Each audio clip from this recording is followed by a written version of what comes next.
I ছেলে, এদিকে আসেন। জি, আমাকে বলছেন? কেউ নেই, তার মানে তো আপনাকেই বলছি। এদিকে আসুন। এখানে কার কাছে আসছেন? 4 নাম্বার বিল্ডিং এ আমার ফ্রেন্ড থাকে। আপনার বন্ধু এখন নাই। শুনুন, একটা কাজ করেন, এই যে সোজা হেঁটে বাম দিক থেকে ডান দিকে গেলে একটা হোটেল পাবেন। হোটেলে যে 6টা পুরি আর 20 টাকা চা নিয়ে আসবেন। আমি নিয়ে আসবো? হ্যাঁ, আপনিই আনবেন। আপনি ছাড়া তো এখানে আশেপাশে কেউ নেই, ঠিক না? ধরুন। আর শুনেন, চাতে বলবেন চিনি একদমই দিতে না, ঠিক আছে? 6টা পুরি 20 টাকার চা। এদিকে তোর প্রতিদিন এই ফালতু আড্ডাতে না গেলে হয় না। আর তোকে না বলছি তুই আমাকে তুই তোকারি করবি না? কেন? তুই আমার থেকে বড়? সেটা খালুকে গিয়ে জিজ্ঞেস কর, তোর জন্ম দেখছি আমি। তোকে কে বলছে আমার জন্ম দেখতে? আমাকে মাফ কর, আমার বন্ধুটা দাঁড়িয়ে আছে, আমি গেলাম। তুই দাঁড়া, ওকে চা ডাল পুরি আনতে পাঠাই। কাকে চা পুরি আনতে পাঠাইছিস তুই? ইদানিং যে তোর বাসের নিচে এসে দাঁড়িয়ে থেকে তাকে পাঠিয়েছি। তো বন্ধু না, এমন একটা ভাব ধরলি যাতে ও মনে হয় চা আর ডাল পুরি কিনতে পারে না। তুই দেখ। হ্যাঁ বল। কিরে কই তুই? আমি তোর গাড়ির সামনে। আচ্ছা তুই ওখানে দাঁড়া, আমি আসতেছি। আচ্ছা আয়। পিয়াল, আচ্ছা আমার চেহারা কি আগের থেকে নষ্ট হয়ে গেছে? আগের মতোই আছে, বরং তোর আরো কুল লাগতেছে। আচ্ছা আমার ড্রেস আপ ঠিক আছে তো না? মানে তুই এরকম আজব বিহেভিয়ার করতেছিস কেন বলতো? এমনিই জিজ্ঞেস করলাম। বাবা, তুমি আমাকে বিয়ে দিচ্ছ না কেন? মাস্টার্সটা কমপ্লিট করার আগে পড়াশোনা করতে আমার ভালো লাগে না, এই মাস্টার্স আমি কমপ্লিট করতে পারবো না। তাহলে ছেলে টেলে দেখ। আমার জন্য ছেলে আমি দেখবো মা। হ্যাঁ, তোরই তো তাড়াহুড়া লেগেছে, বিয়ের জন্য একদম কলিজাটা বের হয়ে যাচ্ছে। কি শুরু করলো তোমরা? তুই কি পারিস? সংসারে কোন কাজটা করিস? তোকে কে বিয়ে করবে বলতো? খাবোই না। আচ্ছা বাবা, আমার কি চেহারা নষ্ট হয়ে গেছে না? কি বলিস এইসব? তাহলে ওই মেয়েটা আজকে কোন মেয়েটা? বাবা ওই যে পিয়ালদের কলোনিতে একটা মেয়ে আজকে আমাকে 50 টাকা ধরিয়ে ডাল পুরি আর চা আনতে বলল। তোকে? হ্যাঁ, হাসতেছো কেন? চা আর ডাল পুরি আনতে হবে। আজকে আলু পুরি আনফরচুনেটলি আপনাদের ওই পুরীর দোকানটা আজকে বন্ধ। বন্ধ? আচ্ছা গিভ মি 1 মিনিট। দেখি একটু ধরেন না প্লিজ। এখানে একটা ফ্লাস্ক আছে, এখানে আপনি চা গরম রাখতে পারবেন। 1 কেজি মিল্ক পাউডার আর সব থেকে বড়, এরপর থেকে খোলা দোকানের পুরি আর কখনো খাবেন না। এগুলো আমি বাসা নিয়ে যাবো? হ্যাঁ, আপনার জন্যই তো এনেছি। মা জিজ্ঞেস করলে কি বলবো? বলবেন আমি এনেছি। আপনি কে? আমি কে সেটাই জানেন না, আর আমাকে দিয়ে আপনি পুরি আনাচ্ছেন, চা আনাচ্ছেন। তা না তো বুঝলাম, কিন্তু আমি মাকে কি বলবো? আরে বলবেন যে পিয়াল দিয়েছে। মা ভাববে তখন আমি পিয়ালের সাথে প্রেম করছি। পিয়ালের সাথে আপনি কেন প্রেম? আবার চা আনাচ্ছে। দেরি হচ্ছে, চল।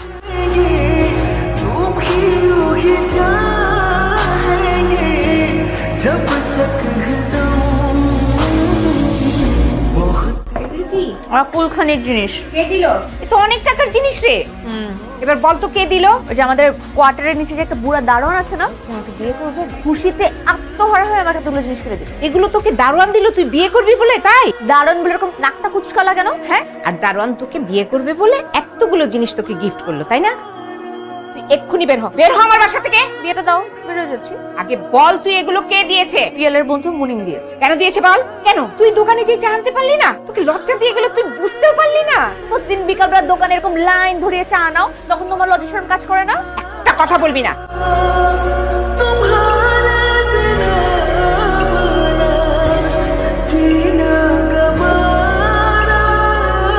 এই যে এদিকে তাকান, উপরে তাকান, ছাদে আসুন। আমি উপরে আসবো? হ্যাঁ, আপনি আসবেন, আসুন।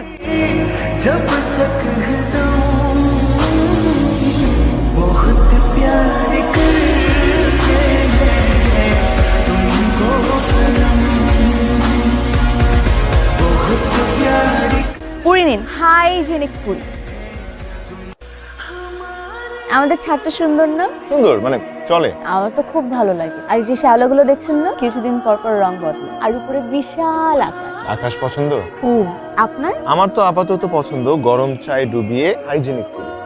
আমার একটা কাজ করে দিবেন, আমার জন্য একটা জামাই খুঁজে দিবেন। আপনি হাসছেন কেন? আপনি মজা করছেন তাই? আমি একদমই মজা করছি না। আচ্ছা বলুন কেমন ছেলে পছন্দ আপনার? হলেই হয়। ঠান্ডা হয়ে যাচ্ছে আপনার চা। বাবা ঘুমাওনি? ঘুম কি এত সহজ ব্যাপার? আচ্ছা বাবা, তোমাকে আমি নিরুর কথা বলেছিলাম, তোমার মনে আছে? পিয়ালদের কোয়ার্টারে ওই যে চা আর পুরি আনতে পাঠিয়েছিল, ওর সাথে আমার কথা হয়েছে। I really like her. মেয়ের বাবা কি করে? তুমি যখন মাকে বিয়ে করেছিলে তখন তোমার বাবা কি করতো? সবসময় একজন ভালো কৃষক ছিলেন। হ্যাঁ, তার বাবাও একজন ছোটখাটো সরকারি চাকরিজীবী। এটা তোর মা মেনে নেবে না, ঝামেলা করবে। আরে পিয়াল, আচ্ছা তুই একটু নিচে নামতে পারবি? ওই বড় মাঠের কোণে আসতে পারবি? আচ্ছা আসছি। ওকে। কি ব্যাপার, তোকে এমন দেখাচ্ছে কেন? এলোমেলো লাগতেছে সবকিছু, অস্থির লাগতেছে। নিরুকে বিয়ে করতে চাই। পাগল হয়ে গেছিস তুই? তোর ফ্যামিলির সাথে ব্যাপারটা যায়, বিয়েটা তো আমি করব। কিন্তু আন্টি এটা কখনোই মানবে না। তোদের সবার মত নিয়ে আমি নিরুকে বিয়ে করবো, ওকে? কালকে তো ফ্লাইট, আবার দেশে ফিরে আয়, পরেরটা পরে দেখি।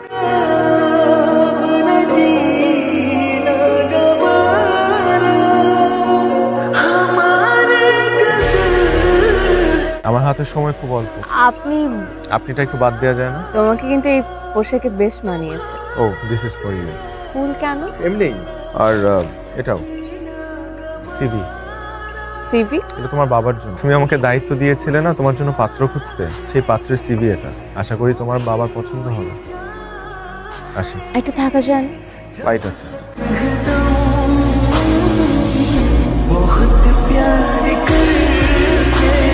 প্রত্যেকবার চলে গিয়ে ফিরে দেখাটা আমার অভ্যাস হয়ে গেছে। Have a safe flight. I will.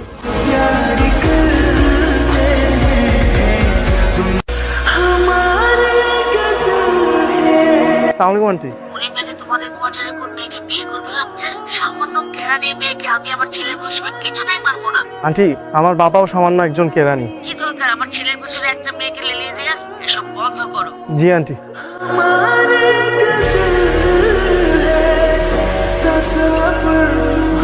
একটু শক্ত থাকার চেষ্টা কর, আমরা তো আছি।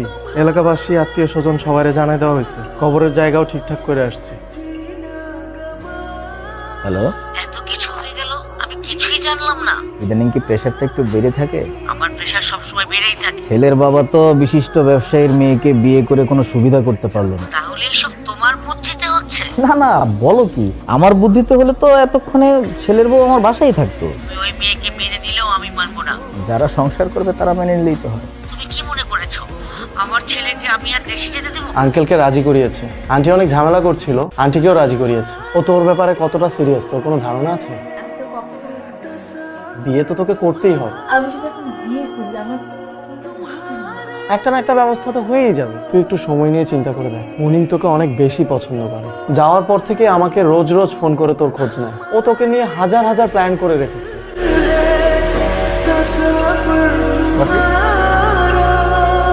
তুমি পিয়াল